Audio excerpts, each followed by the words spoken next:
Hokuto no Ken is the story of a martial art master named Kenshiro who travels the wastelands of Earth in search of his girlfriend Yuria. The game is structured in 5 scenes, or levels, each one a major chapter in the belovedly brutal series. The year is 1986, and this is the first of 4 Hokuto no Ken games released for the Nintendo Famicom. It bears little to no resemblance to the game I covered last year, Black Belt on the Sega Master System, due to having an entirely different development team this time around. Let's begin. Right off the bat, I want to mention that this is, for the most part, an English-friendly game to play. There's not a lot of Japanese text here, and none of it is crucial to play. So rejoice in knowing that you can kick ass and take names without worry of being stymied by Japanese text. As Kenshiro, you are the master of the martial arts, but you wouldn't know it since you're pretty wimpy at the start. You can punch, kick, jump, sweep, and do a crouching punch. Defeating baddies will make them explode into a gory mess, just like the TV or manga works. Just look at that head hang off of his flesh. Oh, sick. A kick can also send cannon fodder flying through the air like a bullet. And reflecting projectiles will net you a sweet head explosion too. Holding both buttons down and pressing up will allow you to enter doors as well.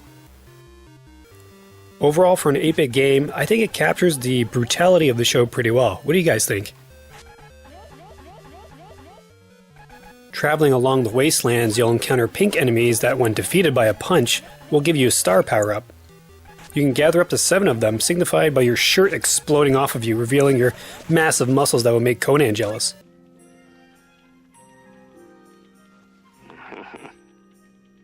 Each star gives you various attacks or abilities such as rapid-fire punches and kicks, super jumps, weapon deflections, speed increases, etc. When fully powered, Kenshiro can rip through enemies like a hot knife through butter.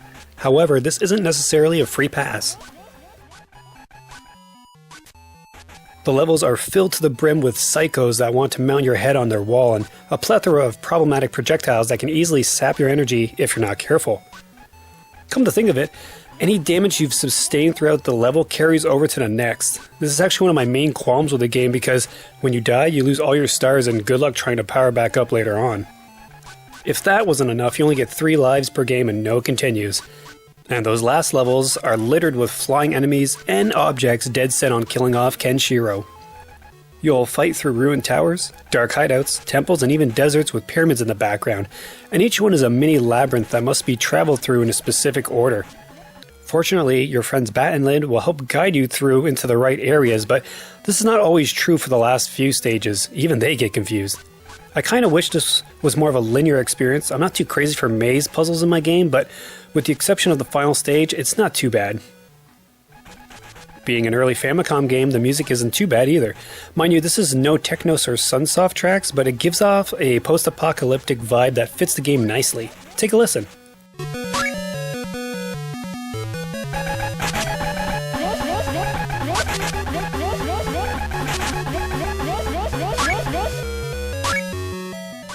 The bosses you'll encounter are no pushovers either.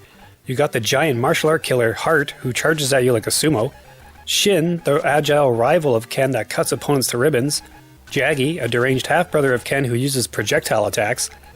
Thouser, or Southser, whichever you prefer, he can unleash a barrage of terrible wounds very quickly. And finally Rao, the man bent on ruling the entire world. Needless to say, you'll have your work cut out for you because each one can be a pain in the butt to finish off. Overall, Hokuto no Ken is a challenging game to get through. It may be short at only 5 levels, but they are maze-like for better or for worse, and filled to the brim with hordes of enemies to beat up. You have plenty of options for moves, and when powered up, it feels like you really are Kenshiro, smashing your way through the anime. It's also an English-friendly port too, so I definitely say give it a whirl if you're curious, or into tough games that show you no mercy. Let me know down in the comments section below, is this something you would play? I'm Will, for those about the retro, we salute you. Take care.